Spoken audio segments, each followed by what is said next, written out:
যারা রক্ত দিয়ে দেশ স্বাধীন করলেন তাদেরকে যারা প্রশ্ন করেন আপনি কে, বুঝতে হবে তারা স্বৈরাচারের নাতিপুতি। এই দেশে কে রাজনীতি করবে আর করবে না এটা তো অবশ্যই তাদেরই বলা উচিত যারা রক্ত দিয়ে দেশ স্বাধীন করেছে। দেশের মানুষের উপর নির্যাতন করার কারণে জুলাই আগস্টের বিপ্লবের মাধ্যমে আপাকে তো পেনাল্টি মেরে দেশ থেকে লোকেরা তাড়িয়ে দিয়েছে। আপাকে পুনর্বাসনের জন্য যারা চেষ্টা করবেন আমাদের নেক্সট টার্গেট তোমরা। যদি আমরা জুলাই আগস্টের বিপ্লবে রক্ত দিয়ে শেখ হাসিনার মতো স্বৈরাচারীকে দেশ থেকে ভাগাতে পারি, ইনশাআল্লাহ ওদের নাতিপুতি পেটাত্তাদেরকে ভাগাতে রেডি আছি। কথা বলতে হবে যুবকরা, ঠিক কিনা বলেন? তাদের দৃষ্টিতে আলেমরা ছিল নিকৃষ্ট, আর তাদের দৃষ্টিতে নরেন্দ্র মোদী ছিল উৎকৃষ্ট।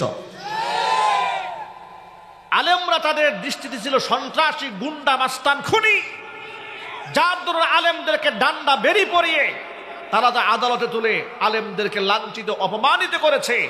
আর গুন্ডা মাস্তানগুলাকে তারা জামিন দিয়ে স্বাধীনভাবে চলাফেরা করার সুযোগ তৈরি করে দিয়েছে। এই জন্য আমি এই যুগের নাম দিয়েছি আওয়ামী জাহিলিয়াত।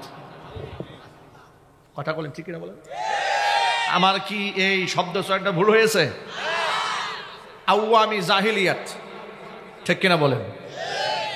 2018 সালে আমাকে স্টেজ মঞ্চ থেকে নামিয়ে নিয়ে গেছে প্রশাসনের লোকের। আমার মামলার একসাথে জেল খেটেছি এমন লোক আপনাদের এলাকাতেও আছে। আমাকে যখন নিয়ে যায় স্টেজ থেকে নামিয়ে, জিজ্ঞেস করলাম ভাই আমাকে কোথায় নিয়ে যাচ্ছেন? বলে থানায়। অপরাধ কিছু বলতে পারবো না, সব উপরের নির্দেশ। থানায় 11 রাত কাটালাম। সকালবেলা কোর্টে হাজির করেছে, মামলার মধ্যে লিখেছে আমার পকেটে নাকি 16টা ককটেল বোমা পাওয়া গেছে। হাজির করার দৃশ্য শোনায়, হাতের মধ্যে হ্যান্ডকাপ, 7 জনকে গরুর রশি দিয়ে বাঁধছে হাতে, সিরিয়ালে টেনে টেনে মানুষের সামনে নিয়ে গেছে। লজ্জায় চোখ থেকে দরদর করে পানি পড়েছে।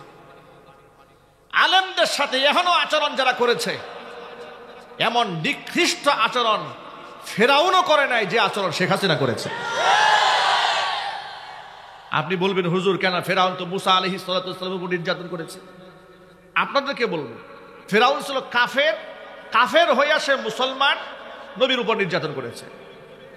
আর শেখ হাসিনা নিজেকে মুসলমান দাবি করে মুসলিম হয়ে মুসলিম পরিচয়ে মুসলমানদের উপর এমন নির্যাতন এই পৃথিবীতে, আসমানের নিচে জমিনের উপরে, শেখ হাসিনা চাইতে বেশি নির্যাতন পৃথিবীতে কেউ করে নাই। যারা রক্ত দিয়েছে, জীবন দিয়েছে, 2500 মানুষ শাহাদাত বরণ করেছে, হাজার হাজার মানুষ পঙ্গুত্ব বরণ করেছে, চোখ হারিয়েছে, কান হারিয়েছে, নাক হারিয়েছে। তারাই তো বলবে এই দেশে কে রাজনীতি করবে আর কে করবে না। এটা বলার অধিকার একমাত্র তাদেরই, কারণ তারাই এই দেশটাকে দ্বিতীয়বারের মতো স্বাধীন করেছে। কথা বলতে হবে, ঠিক কিনা? এই গণ অভ্যুত্থানের আগে স্টেজে কোনো বক্তা স্বাধীনভাবে ওয়াজ করতে পারে নাই। কোন মাহফিল কর্তৃপক্ষের প্রধান অতিথি, বিশেষ অতিথি, এলাকার চাহিদা মতো ব্যক্তিদেরকে মন খুশি তারা বানাতে পারে নাই। পছন্দের বক্তাদেরকেও দাওয়াতও দিতে পারে নাই। পছন্দের বক্তাদেরকে দাওয়াত দিলে থানা থেকে ডেকে নেওয়া হতো, জিজ্ঞেস করা হতো পারমিশন নিয়েছেন? বলে না, নেইনি।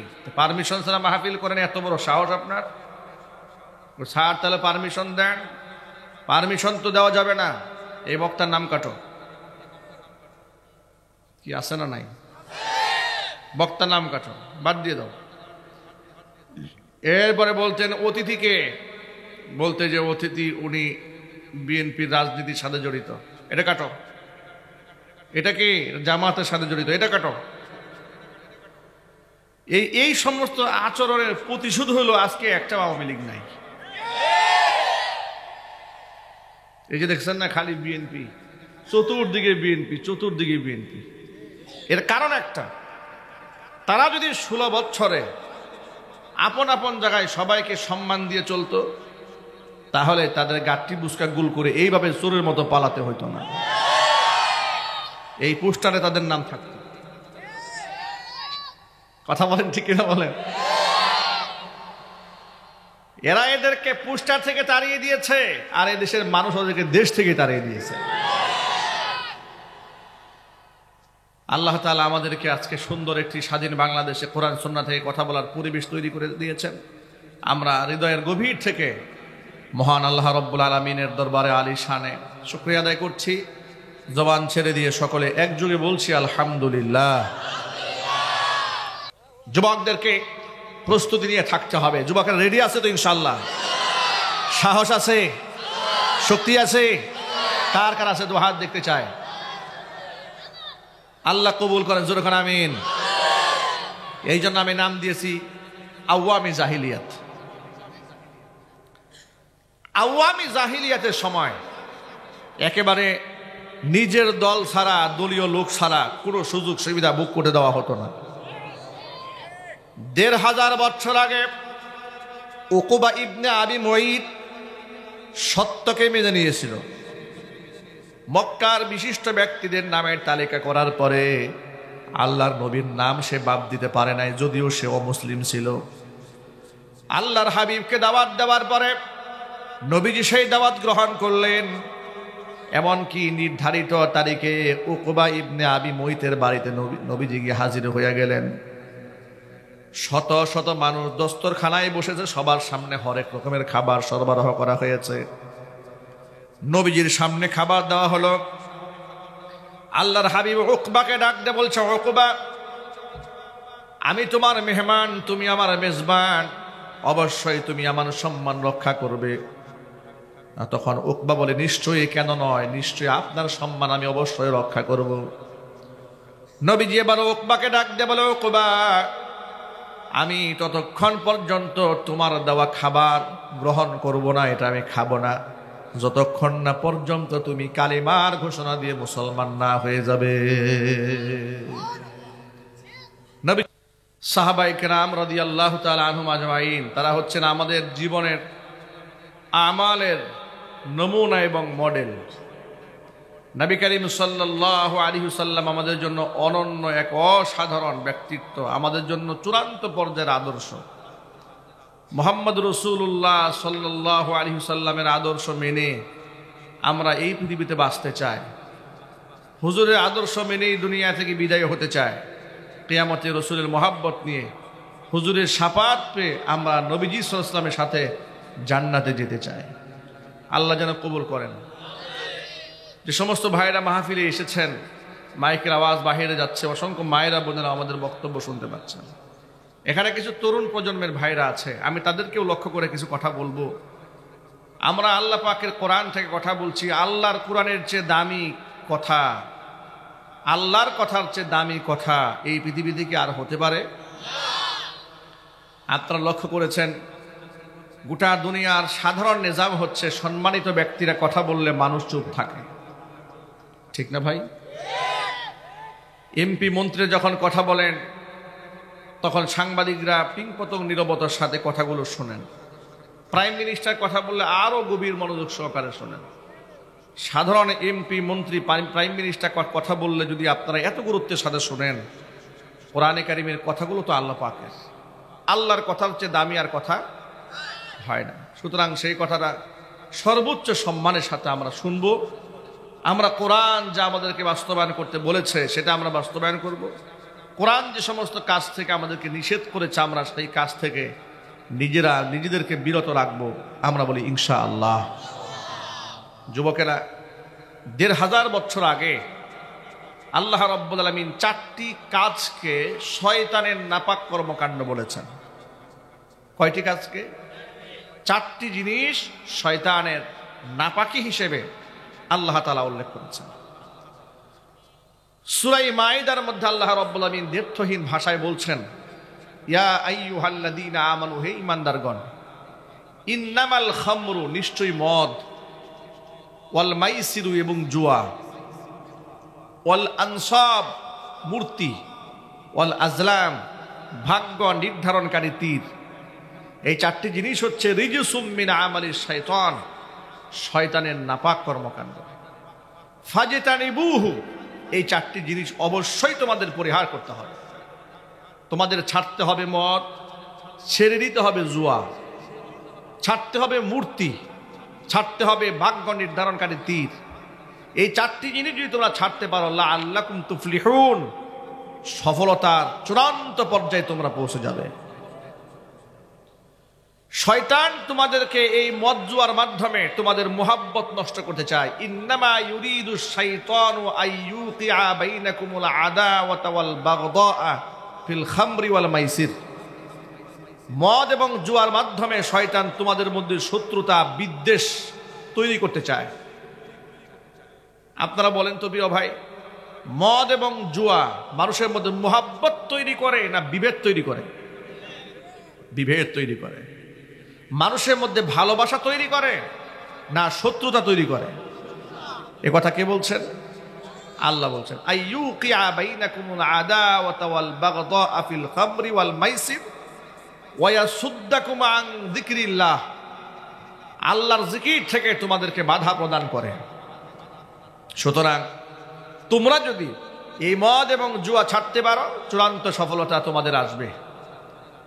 বর্তমান প্রেক্ষাপটে বাস্তবতার নিরিখে দেখা যায় আমাদের ছোট্ট ছোট্ট ভাইয়েরা, আমাদের ছেলেরা, আমাদের আদরের কচিকাচারা ফেসবুক থাকার কারণে অনেক দৃশ্য আমরা দেখতে পারি। এখন স্কুলে শখ করে কিংবা দুষ্টুমি করে কিংবা বন্ধুর পাল্লায় পড়ে বাচ্চারা ধূমপান করে, সিগারেট টানতেছে।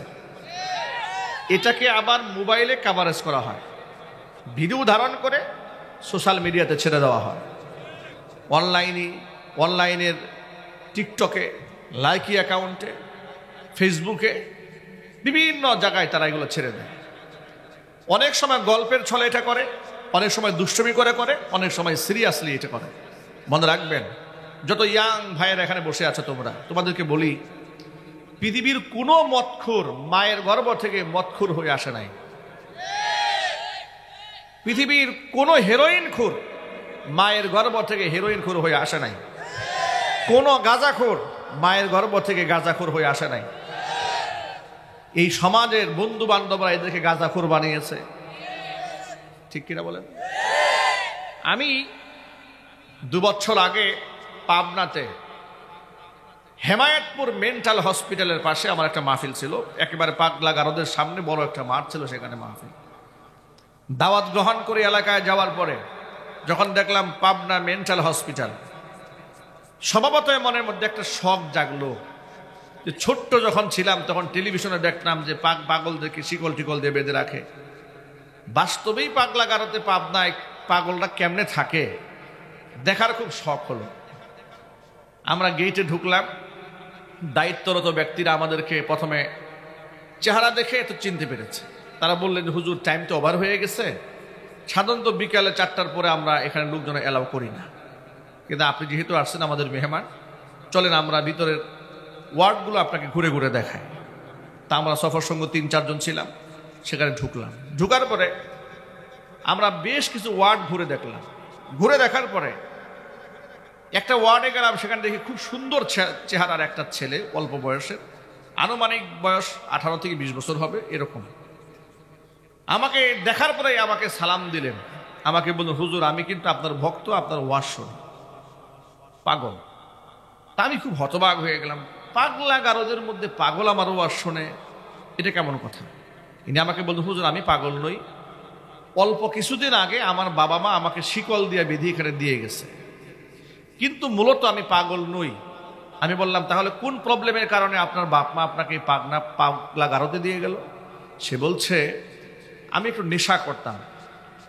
আমি বললাম, কিসের নেশা? সে বলল যে আমি ড্যান্ডি ঘাম দিয়ে নেশা করতাম। আমি জিজ্ঞেস করলাম, ড্যান্ডি ঘাম আবার কি জিনিস? আমি তার এই সেক্টরের লোক না। পরে জিজ্ঞেস করলাম, এটা কি জিনিস? সে আমাকে বলল, হুজুর জুতার ঘাম চেনেন? আমি বললাম, হ্যাঁ চিনি।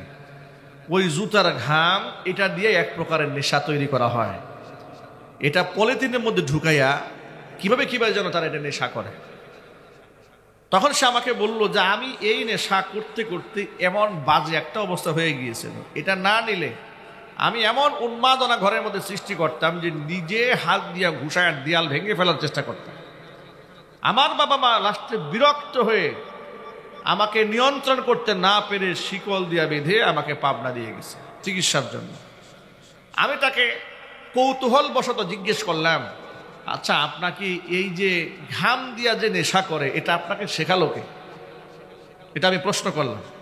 সে আমাকে জবাব দিয়ে বলল, আমাদের পাশের এক বন্ধু ছিল কিনা রাশেদ নাকি একটা নাম বলেছিল, নামটা মনে নাই, যে পাশের এক বন্ধু ছিল, উনি আমাকে একদিন দুষ্টমি করে বলল, দোস্ত এটা একটু নেশা নিয়ে দেখো, এটা খুব মারাত্মক একটা জিনিস, ঘ্রাণটা খুব ভালো লাগে। শখের বসে আমি তার কাছ থেকে একদিন নিয়ে এটা গ্রহণ করেছি। আরেকদিন গিয়েছি, ও আমাকে আরেকদিন দিয়েছে, তো একসাথেই চলাফেরা করি। একদিন দুদিন শখের বসে নিতে নিতে এটা আমার কাছে এত ভালো লাগতে শুরু করলো, এক পর্যায়ে আমি এমনভাবে এটাকে অ্যাডিক্টেড হয়ে গেলাম যে এটা ছাড়া আমি আর থাকতে পারতাম না। আমার বাপ না আমাকে বাধ্য হয়ে সর্বশেষ আমাকে এই পাবনা পাগলা গারদে দিয়েছে। আমি এই ঘটনা আপনাদের সামনে উল্লেখ করার কারণটা কি? উল্লেখ করার কারণ হচ্ছে আমি কোরআন শরীফের একটা আয়াত থেকে এই ঘটনার বাস্তবতা আপনাদেরকে মিলাই দেব। সৎ মানুষের সঙ্গ মানুষকে সৎ মানুষ বানায়, অসৎ মানুষের সঙ্গ মানুষকে অসৎ মানুষ বানিয়ে দেয়। এই যে ছেলেটি বন্ধুর কথা বললো, এই বন্ধুর কারণে সে বিপদগামী দুনিয়াতে হয়েছে। কিয়ামতের ময়দানে অসংখ্য মানুষ জাহান্নামে যাবে শুধু বন্ধুর খপ্পরের কারণে, আবার অসংখ্য মানুষ জান্নাতে হবে নেককার মানুষের সান্নিধ্যের কারণে। জোরে বলেন সুবহানাল্লাহ। আল্লাহর নবী সাল্লাল্লাহু আলাইহি ওয়াসাল্লাম আসমানের নিচে জমিনের উপরে তার চেয়ে শ্রেষ্ঠ মানুষ আর শ্রেষ্ঠ আদর্শের কোন ব্যক্তি তো হতেই পারে না। এরপরও কিন্তু ইসলামের হক কথা বলার পরে তার জানি দুশ্মন হয়ে গিয়েছিল। মক্কাতুল মুকাররমার এক কুখ্যাত ব্যবসায়ীর নাম ছিল উকবা ইবনে আবি মুইত। অনেক বড় মাপের ব্যবসায়ী, আন্তর্জাতিক মানের ব্যবসায়ী ছিল নবী করিম সাল্লাল্লাহু আলাইহি ওয়াসাল্লামের জামানায়। তার একটা শখ ছিল, পৃথিবীর বিভিন্ন দেশ থেকে ব্যবসায়ী সফর শেষ করে তিনি যখন বাড়ি আসতেন, এলাকার সম্ভ্রান্ত ব্যক্তিদেরকে নিজের বাড়িতে দাওয়াত করে খাওয়ানোর একটা শখ ছিল তার। আর আরব দেশে এমনিতেও মানুষদেরকে মেহমানদারি করার ভালো একটা রসম ছিল, রেওয়াজ ছিল, কালচার ছিল। পূর্বপুরুষ থেকেই মানুষদেরকে আপ্যায়ন করার যে রেওয়াজ, এটা আরব দেশে খুব ব্যাপক হারে প্রচলিত ছিল, একদম জাহিলি যুগেও ছিল। উকবা ইবনে আবি মুইত নামক এই কুখ্যাত কাফের বিদেশ থেকে সফর করে এসে ব্যবসায়ী কাফেলা রেখে এবার তিনি মক্কার বিশিষ্ট ব্যক্তিদের নামের তালিকা বানালেন, নিজের বাড়িতে দাওয়াত করে খাওয়াবেন। আপনারা এক বাক্যে জবাব দিয়ে বলেন, মক্কাতুল মুকাররমার যদি বিশিষ্ট ব্যক্তিদের নামের তালিকা হয়, ওই নামের তালিকার মধ্যে নবীজির নাম থাকার দরকার আছে না নাই? সে মুশরিক হওয়ার পরেও এই বাস্তবতাকে সে অস্বীকার করতে পারল না। এমন কখনো হয় নাই যেহেতু উনি আমার দলের না ওনাকে আমি দাওয়াত দেব না, এটা হয় নাই। যেটা এই আওয়ামী জাহিলিয়াতের সময় হয়েছে। কি জাহিলিয়াতি? আওয়ামী জাহিলিয়াত। ১৫০০ বছর আগে ছিল আইয়ামে জাহিলিয়াত, আর জুলাই আগস্টের বিপ্লবের আগে ১৬ বছর ছিল আওয়ামে জাহিলিয়াতের আমল। আওয়ামে জাহিলিয়াতটা কেন বলেছি শুনেন। আওয়ামে জাহিলিয়াতটা এই জন্য বলেছি, পদ্মা সেতুর মতো গুরুত্বপূর্ণ একটি স্থাপনা উদ্বোধন করার সময় তারা কোনো আলেমকে দাওয়াত দেয়নি। বাংলাদেশের হাফেজ সাহেবরা গোটা ওয়ার্ল্ড ওয়াইড বিশ্বের প্রথম সারির কোরআনের হাফেজ। আলহামদুলিল্লাহ বলেন। এটা কি সত্য না অসত্য? প্রতি বছর কাতারে, কুয়েতে, ইরানে, দুবাইয়ে, সৌদি আরবে, মিডল ইস্টের প্রভাবশালী রাষ্ট্রগুলোতে আন্তর্জাতিক হিফজুল কোরআন কম্পিটিশন হয়।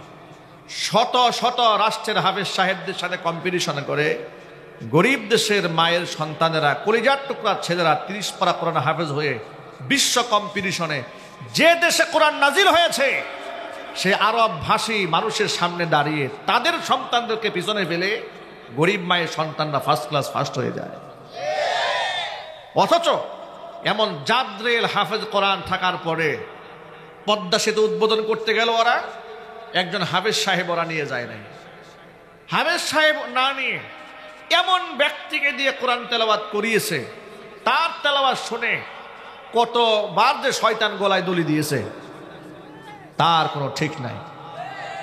কথা বলেন ঠিক কিনা বলেন? সচিবদেরকে দিয়ে কোরআন তেলাওয়াত করিয়েছে। কেন? আলেমদের প্রতি তাদের কোনো আস্থা নাই, কোনো বিশ্বাস নাই, কোনো ভালোবাসা নাই। রাষ্ট্রের কোনো উন্নয়নমূলক কাজে আলেমদের পারসেপশন থাকবে, আলেমরাও ইতিহাসের সাক্ষী হয়ে থাকবে, অবদানের অংশ হয়ে থাকবে, এটা তারা করবে না। একটা কৌশল অবলম্বন করবে।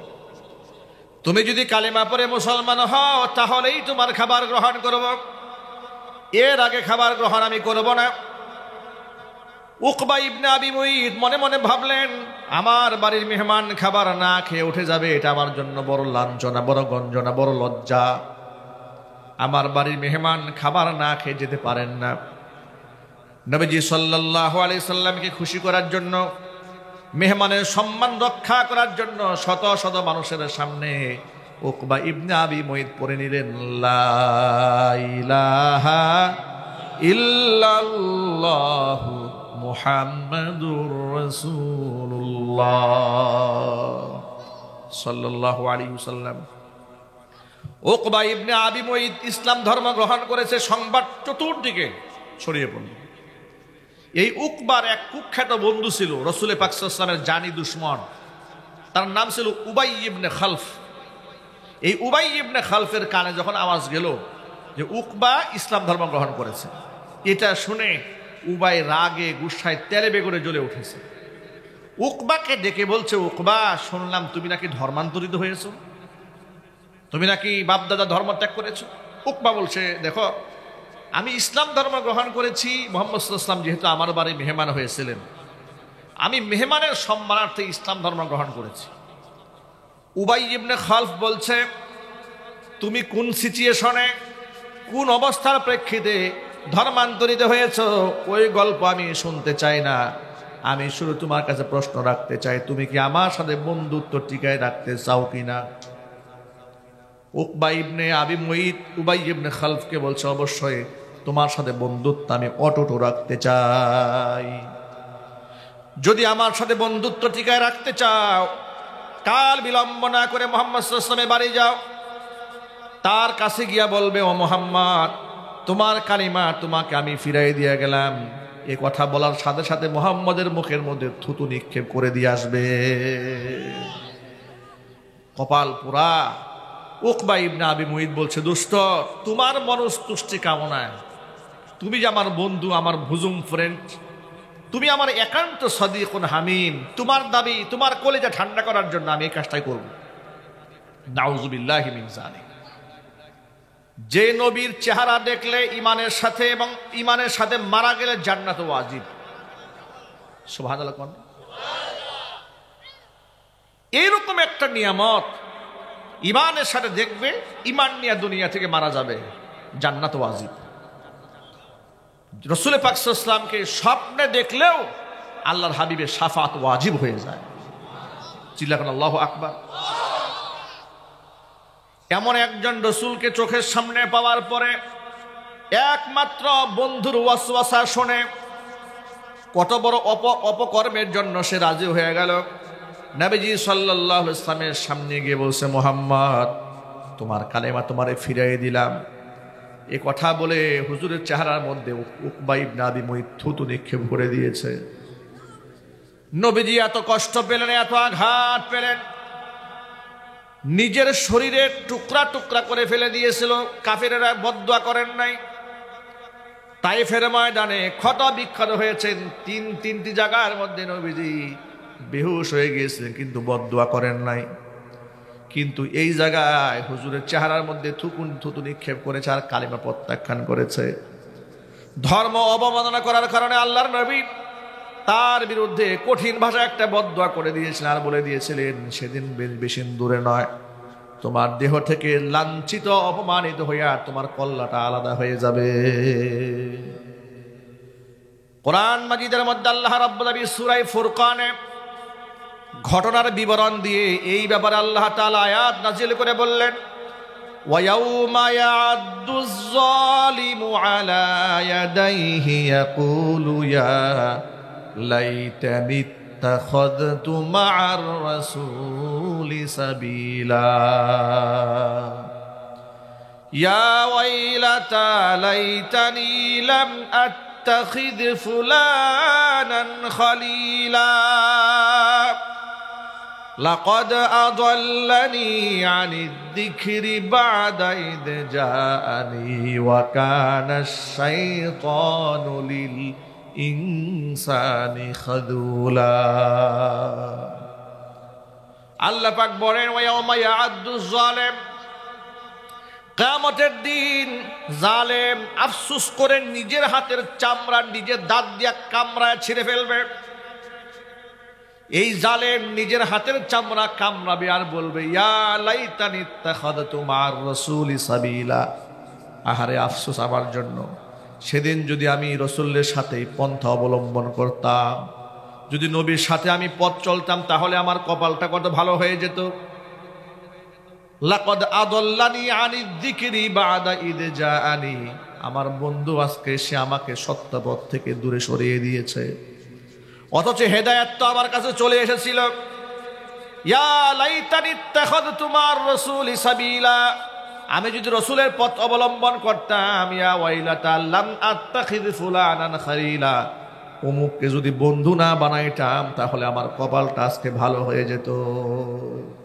ও যুবক ভাইরা আমার চোখের সামনে তোমরা যারা অল্প বয়সের তরুণরা বসে আছো, মনে রেখো কিয়ামতের দিন অনেক যুবকরা এই কথা বলে শুধু নিজের গায়ের চামড়াগুলো কামড়ায় ছিঁড়ে ফেলবে। হারে আমি যদি ওর মতো নষ্ট মানুষটাকে বন্ধু না বানাইতাম, আমি যদি দুশ্চরিত্র মানুষকে বন্ধু না বানিয়ে একজন নামাজি ব্যক্তিকে বন্ধু বানাতাম, ইমাম সাহেব, মুয়াজ্জিন সাহেব, খতিব সাহেব, মাদ্রাসার মুফতি, মুহাদ্দিস, তাদেরকে যদি বন্ধু বানাতাম, তাহাজ্জুদ গুজারিদের সাথে যদি উঠা বসা করতাম, চরিত্র আমার ভালো হয়ে যেত, আমি নিজেও নামাজি হয়ে যেতাম, আমিও পর্দানিশীন জীবনযাপন করতে পারতাম। মনে রাখবেন কোরআন মাজিদের মধ্যে আল্লাহ তাআলা সূরা তাওবার মধ্যে স্পষ্ট জানিয়ে দিয়েছেন ইয়া আইয়ুহাল্লাযীনা আমানুত্তাকুল্লাহা ওয়া কুনু মা'আস সাদিকিন, ও ঈমানদারেরা ভয় করো আমি আল্লাহ কি, ওয়া কুনু মা'আস সাদিকিন, সাদিকিন এবং সত্যবাদীদের সাথে তোমরা থাকো। তার কারণটা কি? সত্যবাদীদের সান্নিধ্য মানুষকে সত্যবাদী বানিয়ে দেয়, আর অসৎ লোকের সান্নিধ্য মানুষকে অসৎ বানিয়ে দেয়। এটাকে যদি খুব সহজভাবে বুঝিয়ে দেওয়া যায়, এইরকম একটা এক্সাম্পল দেওয়া যায়, আপনারা কি কষ্ট পাচ্ছেন? মাহফিলে আছেন তো? ধরেন আপনি একটা আতরের দোকানে গেছেন, আতর যদি আপনি নাও কিনেন, গায়ে যদি নাও মাখেন, আতরের খুশবু নাকে লাগবে না? লাগবে। আপনি যদি দুর্গন্ধময় কোনো ডাস্টবিনের সামনে যান, টয়লেটে যান, যদি আপনি নাপাকি নিজের গায়ে নাও মাখেন, দুর্গন্ধ নাকে লাগবে না? এর চেয়ে উৎকৃষ্ট উদাহরণ আর নাই। সৎ মানুষের সঙ্গ যদি নিজে আমল নাও করেন, তার সান্নিধ্য আপনাকে ভালো কাজ করতে উদ্বুদ্ধ করবে। আর অসৎ মানুষ, দুশ্চরিত্র লম্পট যারা, তাদের সান্নিধ্য আপনাকে অসৎ বানিয়ে তুলবে। এই জন্য বন্ধুত্ব কার সাথে হবে এটা আপনাকেই ডিসাইড করতে হবে এখন থেকে, আমি কার সাথে উঠামরা করছি। অনেক বাবা মারা আমার বক্তব্য শুনতে পাচ্ছেন, বাবা মাদের দৃষ্টি আকর্ষণ করছি, নিজের ছেলে কাকে বন্ধু বানিয়েছে তার বন্ধুকে খেয়াল রাখবেন, নিজের মেয়েটা কার সাথে উঠা বসা করে খেয়াল রাখবেন। উদাসীন হয়ে ছেড়ে দেবেন না, বাইক কিনে সন্তানকে ছেড়ে দেবেন না, যাও টিকটক আইডি খুলে টিকটকার হয়ে যায়। আমার মনে খুব আঘাত লাগে, মনে মনে দেখি মাঝে মাঝে এই যে ফেসবুক, সোশ্যাল মিডিয়া আমরা চালাই, দিন প্রচারের জন্য চালাই, ধর্ম প্রচারের জন্য চালাই, অন্যায়ের বিরুদ্ধে প্রতিবাদ করার জন্য ফেসবুক আমরা আইডি চালাই। এই জন্য কুখ্যাত নাস্তিক যারা আমাদের আইডির মধ্যে একের পর এক অ্যাটাক করতে থাকে, কারণ আমাদের এগুলোর মাধ্যমে আমরা স্বৈরাচারীর পতনের জন্য সংগ্রাম করেছি, স্বৈরাচারীর বিরুদ্ধে কথাবার্তা বলেছি, জালেমের বিরুদ্ধে, জুলমের বিরুদ্ধে কথা বলেছি, ব্যাস আমাদেরকে রেস্ট্রিক্ট দিয়ে দিয়েছে। তালেবানদের পক্ষে কথা বলেছিলাম 2020 সালে, আমাকে ফেসবুক কর্তৃপক্ষ কমিউনিটি গাইডলাইন লঙ্ঘন করে অজুহাতে 1 বছরের জন্য ফেসবুক রেস্ট্রিক্ট দিয়ে দিয়েছিল। কেন? আমি তালিবানের প্রশংসা করেছি কেন? কথা বুঝতে পেরেছেন? অথচ এই ফেসবুকে এখনো কোনো নোংরামি নাই যে লোকেরা না করে। তাদের রিচ মিলিয়ন মিলিয়ন ভিউ হয়ে যায়। ওগুলার মধ্যে স্পন্সর করতে হয় না, নোংরা ভিডিও ছাড়লেই ভিউয়ের কোনো শেষ নাই। আবার ভালো জিনিস ছাড়লে সহজে লোকেরা পায় না খুঁজে। এর কারণ ফেসবুক কর্তৃপক্ষ নিজেরাই ওদের রিচগুলো কমিয়ে রাখে। কারণ তারা মুসলমানদের সুন্দর সমাজ চায় না, ওরা মুসলমানদের সমাজকে ধ্বংস করে ল্যাংটা সমাজ বানাতে চায়। এই ক্ষেত্রে যুব সম্প্রদায়েরকে একটি সচেতনমূলক কথাবার্তা বলি। যুবকেরা, আমাদের মরতে হবে, পরকালে রবের সামনে দাঁড়াতে হবে। আমি কেন ইচ্ছা করে আমার এই অল্প সময়ের জিন্দেগি আমি এই শয়তানি করে বান্দ্রামি করে জীবনটা শেষ করে দিলাম? আমি অবাক হয়েছি, কিছু কিছু লোকেরা মারা গেলে লোকেরা আলহামদুলিল্লাহ বলে। আপনি একটু চিন্তা করে দেখুন তো, এর চাইতে তো একটা কুকুরের জিন্দেগি ভালো। কুত্তা মরলেও লোকেরা আফসোস করে, বিড়াল মরলে লোকেরা আফসোস করে, পাখি মারা গেলে লোকেরা আফসোস করে। আর এই সমাজের আশরাফুল মাখলুকাত মানুষ হয়ে মানুষ মারা যায় আর লোকেরা লেখে আলহামদুলিল্লাহ। কি জীবন আপনি গঠন করলেন যে মৃত্যুর পরে লোকেরা আলহামদুলিল্লাহ বলে? স্বৈরাচারের আমলে রাস্তাঘাটে পুলিশ মারা গেলে গোটা ফেসবুক আলহামদুলিল্লাহ ভরে যেত, ঠিক না ভাই? ওই মুন্সিগঞ্জের ওইদিকে এক পুলিশ মারা গেছে, কোন এক যুবক ফেসবুকে লিখেছে আলহামদুলিল্লাহ।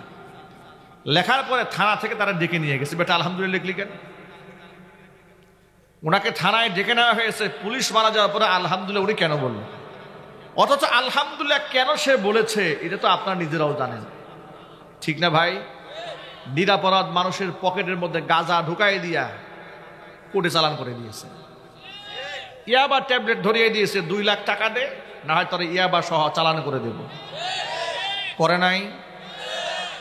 এ তো বাস্তব নমুনা আপনারা দেখেছেন। পদ্মার উপরে একবার এই কাজ এক সেনা অফিসারের সাথে করে ফেলেছিল, পাগলের মাথা নষ্ট হয়ে গেছে। সেনাবাহিনীর একজন অফিসার, উনি সিভিলে ঘুরতেছে, পুলিশের পাল্লায় পড়ছে। পুলিশের পাল্লায় পড়ার পরে এখন সেনা অফিসারকে উনি বলছে যে ভাই আমি কিন্তু সেনাবাহিনীর চাকরি করি। কে শুনে কার কথা? আচ্ছা তো ধুলাই দিয়েছে, ধুলাই দিয়ে পকেটের মধ্যে গাঁজা ঢুকিয়ে দিয়েছে। উনিও সুকৌশলে উনি ওনার ক্যাম্পে ফোন দিয়েছে যে আমার সাথে এই আচরণ করা হয়েছে।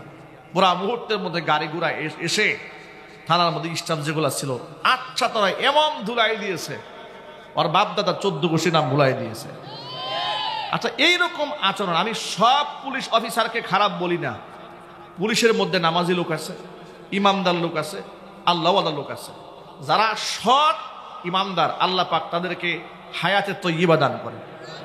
কিন্তু যারা অন্যায় করে নাই এমন ব্যক্তিদেরকে অন্যায় সাজিয়েছে, রিমান্ডে নিয়ে মানসিক শারীরিক টর্চার করে মানুষের চোখ উপড়ায় ফেলছে, হাতের নখ উপড়ে ফেলেছে, এইরকম নির্যাতন যে সমস্ত জালেমারা করেছে, ওরাই যখন রাস্তাঘাটে কুকুরের মতো মরে পড়ে থাকতো, লোকেরা বলতো আলহামদুলিল্লাহ।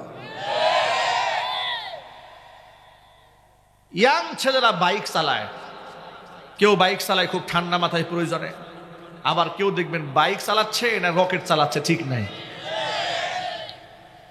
কি ভুল বললাম নাকি? তখন লোকেরা পিছন দিক থেকে কি বলে শোনেন, আপনি তো বাইক নিয়ে চলে গেছেন, আপনি পেছনের মানুষের কথা শোনেন নাই। আপনি যখন ওভার করেছেন, পিছনের লোকেরা বলে ও মরে না কেন, ও মরে না কেন? এই সমস্ত বাচ্চারা বললে লোকেরা আফসোসও করতে চায় না। আপনি এমন জীবন কেন গঠন করবেন যে জীবনে মরলে মানুষ খুশি হবে? এমন জীবন করিবে গঠন, মরিলে হাসিবে তুমি, কাঁদিবে ভুবন। এক একজন আলেম মারা গেছে, সুবহানাল্লাহ কোন। এই অ্যাডভোকেট সাইফুল ইসলাম, খুব বয়স্ক মুরব্বী কেউ না, ইসকনের বিরুদ্ধে যারা দাঁড়িয়েছিল তাদের মধ্যে অন্যতম একজন তরুণ অ্যাডভোকেট সাইফুল ইসলাম মারা গেছে। ইসকনের সদস্যরা তাকে প্রকাশ্য জবাই করে হত্যা করেছে। লাল দিঘির ময়দানে তার জানাজার নামাজ হয়েছে। লক্ষ লক্ষ মানুষ জানাজার নামাজে তার জন্য অশ্রু সিক্ত নয়নে তাকে বিদায় দিয়েছে। গোটা পৃথিবীতে তার জন্য দোয়া হয়েছে, ঠিক কিনা ভাই? পৃথিবীতে তার জন্য দোয়া হয়েছে। জীবন এভাবেই গঠন করতে হবে, এই দুদিনের জিন্দেগি এভাবেই গঠন করতে হবে। তোমাদেরকে একটা হাদিস শোনাই। নবী করিম সাল্লাল্লাহু আলাইহি সাল্লাম বলেছেন, সিনফানি মিন আহলিন নারি লাম আরাহুমা, জাহান্নামের দুইটা শ্রেণী আছে যাদেরকে আমি নবীজি আমার জামানায় দেখিনি, ওরা আমার জামানায় আসবে না, ওরা আসবে দুনিয়াতে কিয়ামতের আগ মুহূর্তে। ওই দুই শ্রেণীর ব্যাপারে তোমাদেরকে আলামতগুলা বলে দেই, এদের কোয়ালিটিগুলা কি হবে, ওরা জাহান্নামী হবে। এদের মধ্যে একটা শ্রেণী হচ্ছে পুরুষ আর একটা শ্রেণী হচ্ছে নারী। পুরুষ যারা জাহান্নামী হবে এদের আলামত হচ্ছে রিজালুম বিআইদিহিম সিয়াতুন কাআদনাবিল বাকার ইয়াদরিবুনা বিহান নাস। এমন কিছু পুরুষরা দুনিয়াতে আসবে কিয়ামতের আগে, এদের হাতে গরুর লেজের মতো লাঠি থাকবে, অন্যায়ভাবে তারা মানুষকে প্রহার করবে। মুহাদ্দিস হাদিসের এই অংশের ব্যাখ্যার মধ্যে বলেছেন, এরা হচ্ছে বর্তমান জমানার প্রশাসনের ওই সমস্ত লোকেরা যাদের হাতের মধ্যে লাঠি থাকে, অন্যায়ভাবে তারা মানুষদেরকে পিটায়। এই একটা ব্যাখ্যা। আরেকটা ব্যাখ্যা করে বলেছেন যে না, শুধুমাত্র প্রশাসনের লোক, লাঠিয়াল বাহিনী হিসেবে, অন্যের লাঠিয়াল বাহিনী হিসেবে গোটা দুনিয়ার মধ্যে যত গুন্ডা পান্ডা আছে, কি ভাই আছে না? নেতার পিছনে দৌড়াচ্ছে, নেতার নাই নামাজ, নেতার নাই চরিত্র, নেতার নাই আখলাক। এক প্যাকেট বিড়ির জন্য মিছিল করে বলে আমার নেতার চরিত্র ফুলের মতো পবিত্র, নামাজ পড়ে নাই এক ওয়াক্ত, ঘুষ খাই 6 ওয়াক্ত। আচ্ছা, এমন নেতার সাথে যে আপনি ঘুরে বেড়ালেন, আমি যদি আপনার জন্য দোয়া করি, যে নেতার কথা আপনি বললেন, কয়েকদিন আগে আমার খুব কাছের এক ভদ্রলোক, খুবই কাছের, স্বৈরাচারীর খুব প্রশংসা করতেছে আমার কাছে। আমি বললাম তাহলে যদি কিছু মনে না করেন একটা দোয়া করি আপনার জন্য। হুজুর কি দোয়া? আমি বললাম আল্লাহ যেন ওনার সাথে আপনার হাসন নসিব করায়। কয় না না না হুজুর, এটা কি দোয়া করলেন আপনি? আমি বললাম কেন, আপনি এত পছন্দ করেন, এত প্রশংসা করলেন, তো দোয়া করলে অসুবিধা কি? ভালোবাসার মানুষ তো আপনার। তা আপনার যদি ভালোবাসার মানুষ হয়, আমি দোয়া করবো, আপনি আমিন বলবেন। মানে আমিন না বলে বলে হুজুর না, এটা ঠিক না। কিন্তু দুনিয়াতে রাজনীতি করার ক্ষেত্রে বলি, কিন্তু হাসর ওর সাথে আমি চাই না, ও একটা নিকৃষ্ট লোক। প্রিয় ভাইয়েরা, যারা বলে আমার নেতার চরিত্র ফুলের মতো পবিত্র, আপনি শুধু তাকে ডাক দিয়ে বলবেন তোর জন্য একটা দোয়া করি। বলে কি দোয়া? যা আল্লাহ যেন তোর হাসরটা ওর সাথে করায়। না না, আমি হুজুরের সাথে জান্নাতে যাব। মনে রাখবেন, আল্লাহ রসুলের শুধু শাফাত যদি আমরা পেতে চাই, নবীজির সাথে যদি আমরা জান্নাতে যেতে চাই, তাহলে আল্লাহর নবীকে আমাদের আইডল এবং আইকন মানতে হবে। ইনশাল্লাহ বলেন। যুবকেরা, যে কথা বলতেছিলাম, যাদের হাতে লাঠি থাকবে, অন্যায়ভাবে মানুষকে পিটাবে। ওই যে দেখেছেন না, গাড়ির মধ্যে বাসে আগুন দিয়েছে, পুলিশ প্রশাসন লোকরা ধরে নিয়ে গেছে। জিজ্ঞেস করলো তুমি বাসে আগুন দিলা কেন? বলে 5,000 টাকা দিয়েছে বড় ভাই, বলে দিছে গাড়ি আগুন লাগাই দিচ্ছে। আগুন লাগাই দিচ্ছে। তুমি টাকা দিয়ে কি করেছো? কয় সুন্দর একটা জামা কিনছি, কিছু দোকান বাকি ছিল সেগুলো দিয়ে দিয়েছি। সামান্য কিছু দোকান বাকি, সামান্য একদিনের একটা বাজার, এতটুকুন টাকা ইনকামের জন্য একটা গাড়িতে আগুন লাগিয়ে দিয়েছে, যার সারা জিন্দগি ইনকাম করে গাড়ির একটা চাক্কা কেনার টাকা নাই। উনি গুড়া আগুন দিয়ে পুরা ঘর পুড়িয়ে দিয়েছে, বাড়ি পুড়িয়ে দিয়েছে। কার সন্তুষ্টি কল্পে? একজন সন্ত্রাসকে, একজন গুন্ডা মাস্তানের মনস্তুষ্টি কামনায়, সামান্য অর্থের মোহে মানুষের এমন ক্ষতি যারা করে, আল্লাহর কসম তারা কোনোদিন জান্নাতের মেহমান হতে পারে না। আল্লাহর নবী এদের ব্যাপারে বলেছেন, শোনেন কি বলেছেন। আল্লাহর হাবিব বলেন, অন্যায় ভাবে যারা মানুষদের গায়ে হাত তুলে, এই সমস্ত গুন্ডা মাস্তান, এরা জান্নাতে যেতে পারবে না। দ্বিতীয় নাম্বার শ্রেণী হচ্ছে নারী। নিসাউন কাসিয়াতুন আরিয়াতুন মুমিলাতুন মাইলাতুন।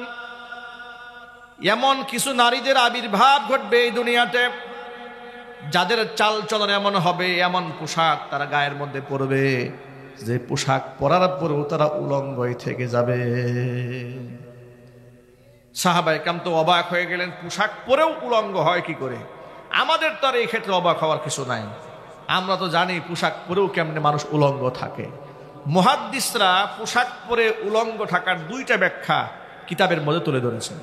এর মধ্যে এক নম্বর ব্যাখ্যা, মাইকের আওয়াজ বাহিরে যাচ্ছে, মা বোনরা কথাগুলো খুব কান খুলে শুনবেন, কান খুলে পয়েন্টগুলো মনে রাখেন। পোশাক পরেও কারা উলঙ্গ থাকে? মুহাদ্দিসরা বলেছেন, যদি জামা কাপড় এত টাইট ফিটিং হয়, এত টাইট ফিট জামা হয়, ভিতরে অঙ্গ প্রত্যঙ্গের ভাঁজ বাহির থেকে দৃশ্যমান হয়, ওই পোশাক পরা যে কথা, না পরাও একই কথা। এটা হচ্ছে একটা ব্যাখ্যা। আরেকটা ব্যাখ্যা হচ্ছে, এত টাইট ফিট পরেনি, পরেছে কিন্তু পাতলা, এতটা ফিলে পাতলা, ওই পোশাক পরা যে কথা, না পরা একই কথা। দেখবেন ভারতীয় কিছু উড়না আছে, হ্যাঁ, এমন উড়না নাম দিয়েছে 3 পিস। এর মধ্যে 2 পিসটা কোনো মতে কাপড়ে কাতারে ধরা যায়, এর মধ্যে 3rd পিস যেটা, লাস্ট পিস যেটা উড়না, এটা একটা মশারি দিয়ে বানিয়ে দিয়েছে, নেট, একদম নেট, এটা বানিয়ে দিয়েছে। যদি জিজ্ঞেস করেন দোকানদারকে, ভাই এটা কি বানিয়েছেন, এটা করতে গেলেন আপনি, আরে হুজুর রাখেন এগুলা, মেয়েরা তো উড়না পড়তেই চায় না, দিছে তাই তো বেশি। ওই উড়না নিয়ে আবার শরীরে এক সাইডে দিয়ে রাখছে, আরে কত আবেগ দিয়ে রাখছে এক পাশ দিয়ে। আল্লাহ তুমি আমাদের যুবকদের হেফাজত করো, আল্লাহ আমার মা বোনদেরকে হেফাজত করেন। আমার মায়েরা বোনেরা, নবী করিম সাল্লাল্লাহু আলাইহি ওয়াসাল্লাম বলেছেন, ওরা এমন পোশাক পরবে, পোশাক পরেও ওরা উলঙ্গ হয়ে থেকে যাবে। এরপরে রাসূল আরো কিছু আলামতের কথা বলেন, মুমিলাতুন মাইলাতুন, পর পুরুষদেরকে তারা নিজেদের প্রতি আকৃষ্ট করবে, তারা সাজুগুজু করে, এমনকি নিজেরাও পরপুরুষের দিকে আকৃষ্ট হয়ে যাবে। টিকটক আইডি যে সমস্ত মেয়েরা চালায়, যদিও এগুলো যুবকরা দেখে না, খুব বুজুর্গ এরা সবাই। ফেসবুক টিকটকে যে সমস্ত মেয়েরা রিলস ভিডিও বানায় ছাড়ে, আমার খুব জানতে ইচ্ছে করে, আল্লাহ এদের বাপ মা নাই? কি বলেন? এদের কি বড় কোনো ভাই নাই? এদের স্বামী নাই? এদের কোনো গার্জিয়ান নাই? কিভাবে একটা মেয়ে, উপযুক্ত একটি মেয়ে ভিডিও বানিয়ে সেই ভিডিও অজস্র মানুষের সামনে ছেড়ে দিচ্ছে, 2-4টা পয়সার জন্য বাপ মা এগুলো মেনে নিচ্ছে? কেমন বাবা, কেমন মা, কেমন তাদের সন্তান, কোন আদর্শে এদেরকে বড় হচ্ছে, কোন আদর্শে এদেরকে বড় করছে? আবার এদেরকে যুবকেরা, এই সমস্ত মহিলাদের পেছনে যারা পড়ে, আচ্ছা আপনারা বলেন তো, এদেরকে নিয়ে পৃথিবীতে কেউ সুখে সংসার করতে পারবে? কোনোদিন সম্ভব না। আমি যুবকদের কথা বলি, যুবকেরা অনেক সময় শয়তানের ওয়াসওয়াসায় পড়ে এই সমস্ত মেয়েদের পিছনে ঘুরলেও আপনি ওরে 100 কোটি টাকা দিলেও ওরে বিবাহ করবে না। যুবকরা জাতে মাতাল, তালে ঠিক। যদি জিজ্ঞেস করা হয় ব্যাপারটাকে, প্রেম হুজুর টাইম পাস করি। আমার কাছে আমার পরিচিত একজন, আমি জানি চরিত্র ভালো না খুব একটা, আমাকে বলে, হুজুর আমার জন্য একটা পাত্রী দেখবেন, যেহেতু আপনি গোটা দেশ ওয়াজ করেন, একদম বোরকা পরা, হিজাব পরা, হাত মোজা পরে, পা মোজা পরে, জীবনে পর পুরুষের সামনে যায় নাই। কথা বুঝতে পেরেছেন? এরকম একটা পাত্রী আমার জন্য সিলেক্ট করবেন। আমি তখন বললাম, আহারে তোমার তো এরকম মেয়ে বিবাহ করতে মনে চায়, কিন্তু ও যে 4-5টা প্রেম করে, এটা আমি ভালো করে জানি। তাকে একদিন ডেকে বললাম, তুমি যদি এরকম মেয়ে চাও যে আমার মেয়েটা পরহেজ, আমার স্ত্রীটা পরহেজগার হবে, দিনদার হবে, তাহলে তোমাকেও পরহেজগার হতে হবে, তোমাকেও দিনদার হতে হবে। তুমি হবে 12 ভাতারি, আর বউ পাইবে একবার পরহেজগার রাবিয়া বুসরি, তা তো হবে না। তুমি যদি 5টার সাথে প্রেম করে থাকো, তোমার কপালে এমন জুটবে উনি 10টা ডিগ্রি নিয়ে আসছে। ঠিক কিনা বলেন? তুমি যদি প্রেমের ইউনিভার্সিটিতে মাস্টার্স কমপ্লিট করে থাকো, তোমার কপালে যেটা জুটবে উনি ডক্টরেট করে আসছে। সুতরাং সাধু সাবধান। আমি আপনাদেরকে কোরআনে কারীম থেকে একটা আয়াত শোনাচ্ছি। আল্লাহ রাব্বুল আমিন বলছেন এই কোরআনে, সূরা নূরের মধ্যে আছে আল খাবিসাতু লিল খাবিসিনা ওয়াল খাবিসুনা লিল খাবিসাত ওয়াত তাইয়িবাতু লিত তাইয়িবিনা ওয়াত তাইয়িবুনা লিত তাইয়িবাত। খারাপ চরিত্রের নারীগুলো দুশ্চরিত্র পুরুষের জন্য বরাদ্দ, দুশ্চরিত্র পুরুষগুলা দুশ্চরিত্র নারীর জন্য বরাদ্দ, উত্তম নারীগুলা উত্তম পুরুষের জন্য, আর উত্তম পুরুষ উত্তম নারীর জন্য বরাদ্দ। ফয়সালা কার। আমার এক মুসল্লি বাড়ির রংপুরে একদিন আমাকে ফোন দিয়ে বলে, হুজুর বড় মুসিবতে পড়েছি, একটু ফোন দিয়েছি আপনাকে। কি মুসিবত ভাই? হুজুর জুমার নামাজে আপনার বয়ান শুনে মুখে দাঁড়িয়ে রেখেছি, নামাজ কালাম পড়ি, নামাজ বাদ দেই না, এবং পায়জামা পাঞ্জাবি পড়ি। বাবা মা বাড়িতে ডেকেছে বিবাহ করাবার জন্য, তিনটা পাত্রী দেখেছি। পাত্রীপক্ষ সকলে আমাকে পছন্দ করে, কিন্তু সকলে একটা কন্ডিশন দেয়, জামাইয়ের মুখে দাড়ি হওয়ার কারণে জামাইকে বুড়া বুড়া লাগে, দাড়িটা কামাই ফেললে একটু ইয়াং ইয়াং লাগবে। ওরা কন্ডিশন দিয়েছে যদি দাড়ি কামাই তাহলে বিবাহ দেবে। হুজুর আমি কি দাড়ি কামাতে পারবো? আমি তখন তাকে বললাম যে ভাই, যে মেয়েটি আপনাকে দাড়ি কাটার কন্ডিশন দিয়েছে, আল্লাহর কসম তার চরিত্র ভালো না। ঠিক কিনা বলেন? রাসূলের দাড়ি কাটার সিদ্ধান্ত যে মেয়েটি দেয় ওর চরিত্র ভালো নয়। আর এমন লম্পট মহিলা একজন নামাজি পরহেজগার ব্যক্তির স্ত্রী হওয়ার কোনো যোগ্যতাই রাখে না। আপনি সবর করেন, ধৈর্য ধারণ করেন, আপনার জীবনে আল্লাহ তাআলা উত্তম রমণী আল্লাহ এমন উপহার দেবে, কুররাত আয়ুন, আপনার তার আচরণ দেখে, আমাল দেখে, আখলাক দেখলে আপনার চক্ষু ঠান্ডা হয়ে যাবে।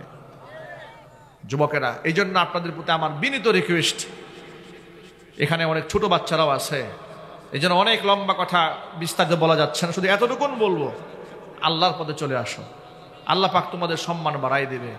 তোমরা ফেসবুক, ইউটিউব, অনলাইন সোশ্যাল মিডিয়াতে নারীদের পেছনে পড়ে থাকবে না, খবরদার পড়ে থাকবে না। এই চোখটাকে হেফাজত করে। নবী করিম সাল্লাল্লাহু আলাইহি ওয়াসাল্লাম বলেছেন, পরনারীর প্রতি চক্ষু পড়ার পরে যে যুবক চোখটাকে নিম্নগামী করে রাখে, আল্লাহর ভয়ে আল্লাহ রাব্বুল আমিন তাকে ঈমানের স্বাদ কলিজার মধ্যে ঢেলে দেয়। নামাজের মজা পাবেন তখন আপনি, নামাজ পড়তে ভালো লাগবে, কোরআন তেলাওয়াত করতে ভালো লাগবে। আল্লাহ আমার যুবক ভাইদেরকে কবুল করেন, জোরে কোন আমিন।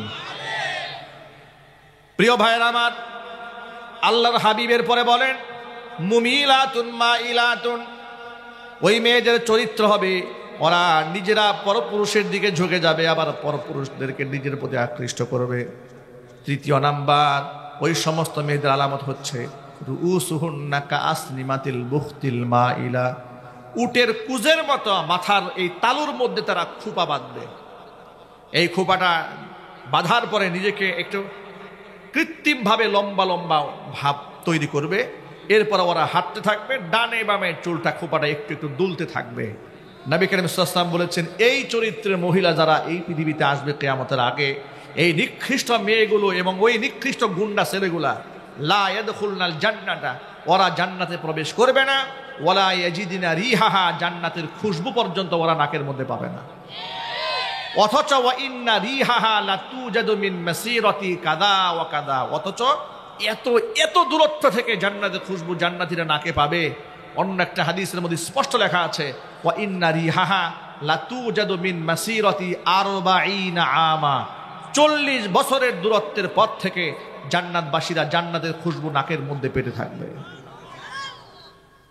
আমার মা এবং বোনদেরকে বলছি, মায়েরা বোনেরা, আল্লাহর হাবিব সাল্লাল্লাহু আলাইহি সাল্লাম বলেছেন, ইত্তলাতু ফিল জান্নাহ, আমি জান্নাতে নজর করলাম, দেখি জান্নাতি কারা। ফারাআইতু আকসারা আহলিহাল ফুকারা, জান্নাতের মধ্যে নজর করে দেখি জান্নাতের অধিকাংশ বাসিন্দা এই পৃথিবীর গরিব মানুষেরা। গরিব মানুষগুলা জান্নাতের আসনগুলা দখল করে ফেলেছে। ওয়াত্তলাতু ফিন্নার, এরপর আমি জাহান্নামে উকি মারলাম, দেখি জাহান্নামে কারা। ফারাআইতু আকসারা আহলিহান নিসা, জাহান্নামের অধিকাংশ বাসিন্দাদেরকে দেখেছি এই দুনিয়ার মহিলারা। মহিলারা অধিকাংশ জাহান্নামে যাবে। ঈদের দিনে নামাজ শেষ করে আল্লাহর নবী মহিলাদের পাশ দিয়ে হেঁটে যাচ্ছিলেন, যাবার সময় বললেন, ইয়া মাশারান নিসা তাসাদ্দাকনা, হে মহিলারা বেশি বেশি আল্লাহর রাস্তায় দান করো তোমরা। ফাইন্নী উরিতুকুন্না আকসারা আহলিন নার, আমি নবীকে দেখানো হয়েছে অধিকাংশ নারীরা জাহান্নামে যাবে। নারীরা জিজ্ঞেস করলে, হে রাসূল, কোন সে অপরাধের কারণে অধিকাংশ নারী জাহান্নামে যাবে? নবীজি বললেন, দুইটা পাপের কারণে নারীরা অধিক হারে জাহান্নামে যাবে। এক নাম্বার পাপ হচ্ছে লিতাকফুরনাল আশিরা, স্বামীর নাফরমানি করার কারণে অধিকাংশ নারী জাহান্নামের আগুনে জ্বলবে। দুই নাম্বার কারণ হচ্ছে ওয়া তাকসুরনাল লানা, বেশি বেশি লানত দেওয়া। বদ অভ্যাসগুলো মহিলাদের আছে না নাই? কথায় কথায় লানত। আল্লাহ কি তোরে চোখে দেখে না? বলে কি না? নিজের সন্তানের উপর রাগ করে বলে, তুই মরতে পারিস না পানিতে পড়ে। কথা বলেন। আল্লাহ তোর উপর গজব ফেলুক বলে ফেলে, আল্লাহ ওর হাত ভেঙে দিক, আল্লাহ ওর পা ভেঙে দিক। মাঝে মাঝে নিজের উপর করতে করতে পাগল হয়ে যাচ্ছে। মা বোনদেরকে বলছি, সব জায়গায় লানত দিতে যাবেন না। মনে রাখবেন, আপনি যাকে লানত করেছেন উনি যদি লানত প্রাপ্ত হওয়ার উপযুক্ত না হয়, এই লানতটা ঘুরে আপনার কাঁধের উপরে পড়বে। এই জন্য লানত করবেন না। লানত করার কারণে মহিলা জাহান্নামে যাবে। আরেকটা হচ্ছে তাকফুরুল আশির, স্বামীর নাফরমানি করার কারণে। আজকে গোটা বাংলাদেশের একটা ফ্যাশন হয়ে গেছে। মেয়েরা গর্বের সাথে বলে, বান্ধবীর সাথে গল্প করে বলে যে আমার স্বামী একেবারে আমি কান ধরে উঠবোস করাই, আমি যা বলি তাই শোনে। আচ্ছা প্রিয় ভাইয়েরা, আপনাদেরকে ছোট্ট করে একটা কথা বলে, আপনি বিরক্ত হচ্ছেন নাকি? এই পয়েন্টটা মনে রাখেন। আচ্ছা, কোনো মা যদি, কোনো বোন যদি মনে করে যে স্বামীকে সে গোলাম বানায় রাখছে, প্রকারান্তরে কি দাঁড়ালো? সে গোলামের বউ। ঠিক না ভাই?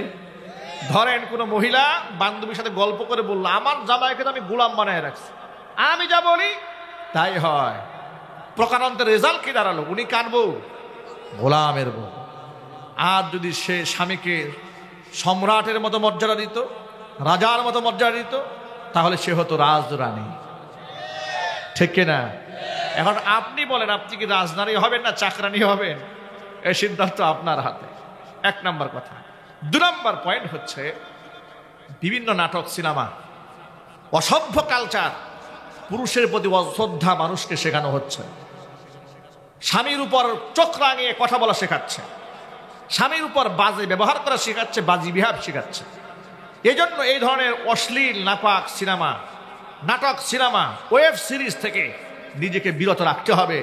কারণ এগুলা মানুষকে সভ্য বানায় না, এগুলো মানুষকে অসভ্য এবং বিয়াদব বানায়। নাটক, সিনেমা মানুষকে বিয়াদব বানায়, তার একটা বড় প্রমাণ দিই আপনাদেরকে। কয়েকদিন আগে সিনেমার এক কুখ্যাত নায়িকা, আমরা তো এগুলোর নায়কটাকে খোঁজখবর রাখি না, মিডিয়াতে আসছে। হঠাৎ করে দেখলাম উকিল নোটিশ পাঠানো হয়েছে সিনেমার কোন এক নায়িকাকে। আমরা তখন বললাম যে কেন একটা নায়িকাকে উকিল নোটিশ পাঠানো হয়েছে। তার বক্তব্য শুনলাম, সে বলেছে, আমরা বিবাহ করার আগে, স্বামী স্ত্রী বিবাহ করার আগেই 1 বছর একসাথে থেকেছি, আমরা লিভ টুগেদার করেছি। তখন তাকে পাড়া প্রতিবেশী, মা বাবা একটু বকাঝকা করেছে, আচ্ছা বিবাহ ছাড়া এক ছাদের নিচে তোমরা বসবাস করো কে করে? প্রথম প্রথম নাকি বকাবাজি করেছে, কিছুদিন পরে সব হালকা হয়ে গেছে। সে বলছে 1 বছর লিভ টুগেদার করার পরে আমরা সিদ্ধান্ত নিলাম, যেহেতু আমাদের বন্ডিংটা ভালো যাচ্ছে, তাহলে বিবাহ করা যায়।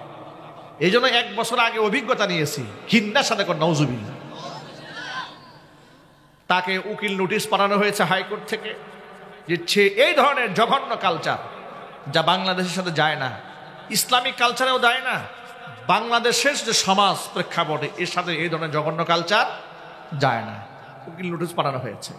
এই ধরনের লম্পট যারা বিবাহ বহির্ভূত ভাবে সংসার করতে পারে, তারা কি কোনোদিন আমাদের মা বোনদের আইডল, আইকন হতে পারে? হতে পারে না। এই জন্য মা বোনদেরকে বলছি, মায়েরা বোনেরা, নাটক, সিনেমা, ওয়েব সিরিজ দেখবেন না। এগুলা মানুষকে অসভ্য, বিয়াদব বানায়। যুবক ভাইদেরকে বলছি, অবৈধ প্রেম ভালোবাসা শেখার জন্য নাটক দেখবেন না, সিনেমা দেখবেন না, ওয়েব সিরিজ দেখবেন না। যদি পড়তে মনে চায় সাহাবায়ে কেরামের গল্প পড়বেন, হক্কানি আলেম ওলামাদের বয়ান শুনবেন। যদি কিছু শুনতে মনে চায় ইসলামিক গজল শুনেন, নাশিদ শুনেন, কোরআন তেলাওয়াত শুনবেন, দিল আল্লাহ ঠান্ডা ঠান্ডা বানাই দেবে। মনে রাখবেন, সবার দিল এক জিনিসে ঠান্ডা হয় না। যে যে লেভেলের, তার খোরাকটা ওই রকম হয়। মানুষের খাবার আর কুকুরের খাবার কি এক নাকি? যদি বলেন, কুকুর তো রাস্তাঘাটে পায়খানা একার দিল ঠান্ডা হয়ে যায়, ঠিক না ভাই? অনুরূপ ভাবে যারা মদখোর, তারা মদ খাইলে দিল ঠান্ডা হয়, যারা বিড়িখোর বিড়ি খেলে মাথা ঠান্ডা হয়, যারা ঘুষখোর ঘুষ খাইলে মাথা ঠান্ডা হয়, যারা সুদখোর সুদ খাইলে মাথা ঠান্ডা হয়, যারা চরিত্রবান তারা কোরআন তেলাওয়াত করলে দিল ঠান্ডা হয়ে যায়। আউযু বিল্লাহি মিনাশ শাইতানির রাজীম। বিসমিল্লাহির রাহমানির রহিম। ইয়া আইয়ুহাল্লাযীনা আমানু লা তুকদ্দিমু বাইনা ইয়াদাইল্লাহি ওয়া রাসূলিহি ওয়াত্তাকুল্লাহ ইন্নাল্লাহা সামিউন আলীম। ইয়া আইয়ুহাল্লাযীনা আমানু লা তারফা'উ আসওয়াতাকুম ফাওকা সাওতিন নাবিয়্যি ওয়া লা তাজহারু লাহু বিল কওল ولا تجهروا له بالقول كجهر بعضكم لبعض أن تحبط أعمالكم وأنتم لا تشعرون إن الذين يغضون أصواتهم عند رسول الله أولئك الذين امتحن الله قلوبهم للتقوى لهم مغفرة وأجر عظيم إن الذين ينادونك من وراء الحجرات أكثرهم لا